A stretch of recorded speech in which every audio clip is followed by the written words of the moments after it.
की अवस्था में भक्त ध्रुव ने प्रभु के दर्शन किए हैं और अंत में 36,000 वर्ष राज्य करते हुए ध्रुव उत्तर की दिशा में आज भी ध्रुव तारा के नाम से वहां पर अटल है, अमर है, और जब तक ये संसार रहेगा तब तक वहां अमर रहेगा।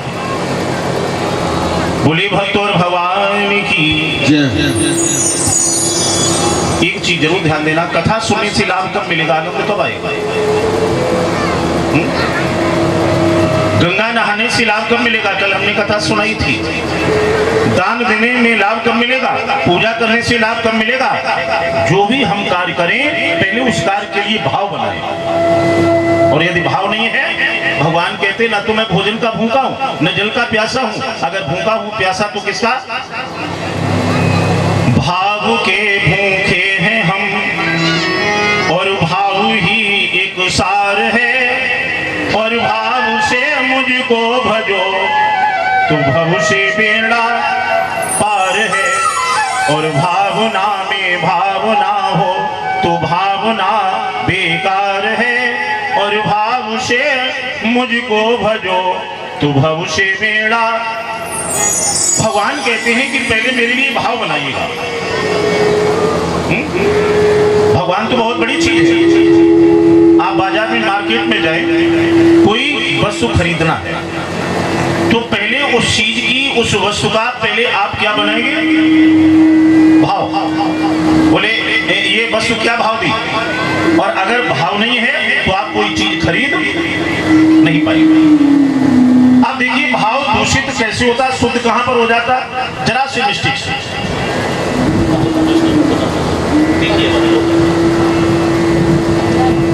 जरा ध्यान देना परीक्षा जी, आप कहीं एक रास्ते पर जा रहे हैं, ठीक है ना?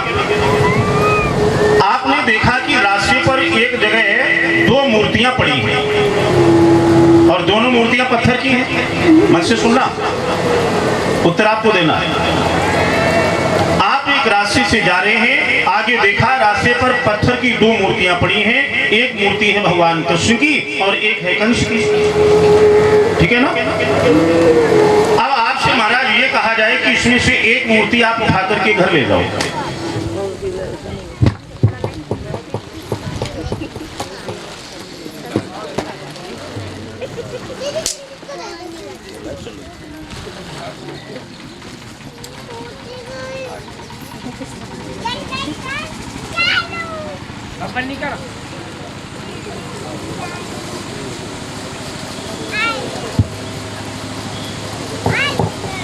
प्रेम सुने गोविंद भगवान की।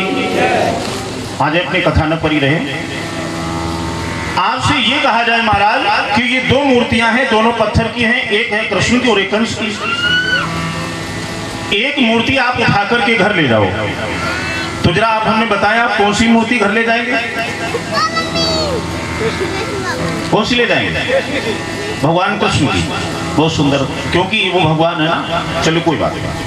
अब उसी रास्ते पर आप दूसरे दिन जा रहे हैं, उसी जगह दो मूर्तियां पड़ी हैं, एक कृष्ण की है एक कंस की है, लेकिन आज डिफरेंस अंतर यह है कि जो कंस की मूर्ति है वो है सोने की, और जो कृष्ण की है वो है पत्थर की। ईमानदारी से बताना, व्यासपीठ के सामने बैठे। आपसे कहा जाए कि एक मूर्ति उठा करके ले जाओ, कौन सी मूर्ति ले जाओ? सही बताना, व्यासपीठ के सामने बैठे हो, कौन सी ले जाओगे?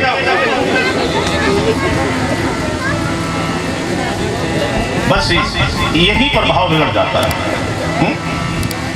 जिस दिन इतना सुंदर भाव हो जाएगा कि सोना चांदी मिट्टी एक समान है, परमात्मा तो परमात्मा है, प्रभु का भाव बनाइए, तो समझ लो परमात्मा के दर्शन होने में देर नहीं लगेगी।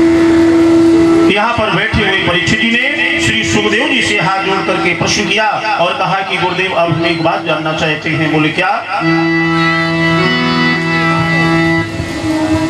कथम रूपेण देवानां कथम रूपेण दैत्यानां अंशासेन अवतरितो इदं चरितं कथ्यताम पापहानि प्रजायते। बड़ा सुंदर प्रश्न किया परीक्षित जी ने। कहा कि गुरुदेव एक बात बताओ, हम ये कैसे पहचाने कि दैत्य कौन है और देवता कौन है? दैत्यों और देवताओं की पहचान क्या है? इदम चरितम, ये कथा में श्रवण कराओ। इदम चरितम श्रवणताम, इन कथाओं के श्रवण करने से हमारे पाप नष्ट होंगे। हमें बताओ कि देवता दैत्यों की पहचान क्या है? सुखदेव जी बोले, आशांत्या ही आश्रयण मध्य विराजतो तस्मिन ही कथा श्रवणता। आराम से आसन पर बैठ जाओ और हम तुम्हें बता रहे हैं कि दैत्य और देवताओं की पहचान। देखिए बड़ा सुंदर एक पहचान आपको देवताओं की बताएंगे। देवता बड़ा सुंदर शब्द, देवता, देवता, देवता बता दे। जो हमें सुंदर रास्ता बताए वो कौन है? देवता। जो सुंदर रास्ता बता दे वो देवता है, और जो गलत रास्ता बताए वो जो बने हुए कार्य को बिगाड़ दे वो कौन है? वो दैत्य है, और जो बिगड़े कार्य को बना दे वो देवता। दूसरे शब्दों में ईशान विद्या, जो कथा के प्रेमी हैं ध्यान देना, जिनमें ऐसे गुण हैं उन्हें दैत्य ही कहा जाता है। ईशान विद्या तपोन दानम ज्ञानम न शीलम न गुणो न धर्मा ते मृत्युलोके भूमि भार भूता मनुष्य रूपेण मृगा शरन्ति। जिनके अंदर ऐसे गुण हैं उन्हें दैत्य ही कहा जाए। ऐसा न विद्या, ऐसा माने जिनके पास न विद्या है, न तप है, न ज्ञान है, न शील है। ऐसा न विद्या तपो न दानम ज्ञानम न शीलम न गुणो न धर्मा, न गुण है न धर्म। ते मृत्युलोके, ते माने वे,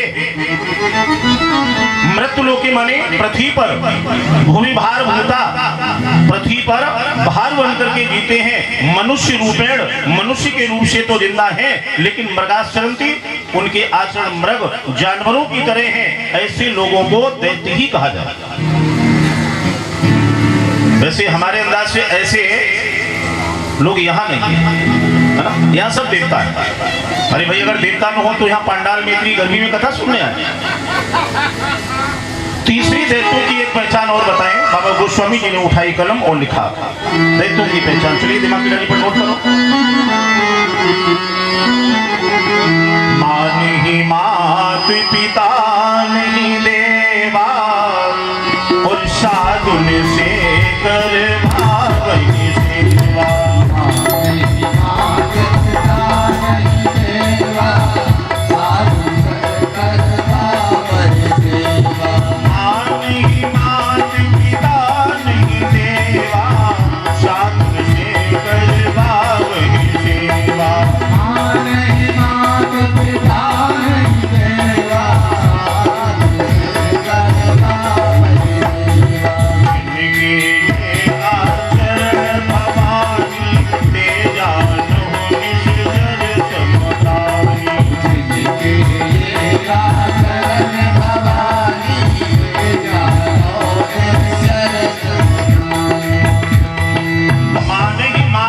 नहीं देवा, जो ना तो अपने माता की बात माने, ना पिता की है, ना अपने गुरु की, ना संतों की, ना विद्वानों की, ना मनीषियों की, ना पुराणों की, ना वेदों की, जो इनकी सेवा करने की जगह स्वयं ये चेष्टा रखें कि ये मेरी सेवा करें, तो ऐसे भक्तों को क्या कहना चाहिए? बोलो जरा, ऐसे लोग कौन है? देवता, फिर दैत्य। जिनके ये आचरण भवानी सो जानो निश्चर सम, ऐसे जिनके आचरण हैं उन्हें शंकर भगवान कहते हैं कि हे पार्वती, ऐसे लोगों को दैत्य ही कहा जाता है। दूसरी एक बात और ध्यान देना, देवता बुद्धि में तेज होते हैं और दैत्य जो है वो शारीरिक ताकत में तेज। और एक बात ध्यान रखना, बुद्धि का कार्य बुद्धि से निकलता है और जो बुद्धि का कार्य शारीरिक ताकत से करता है तो समझ लेना कि ये दैत्य है।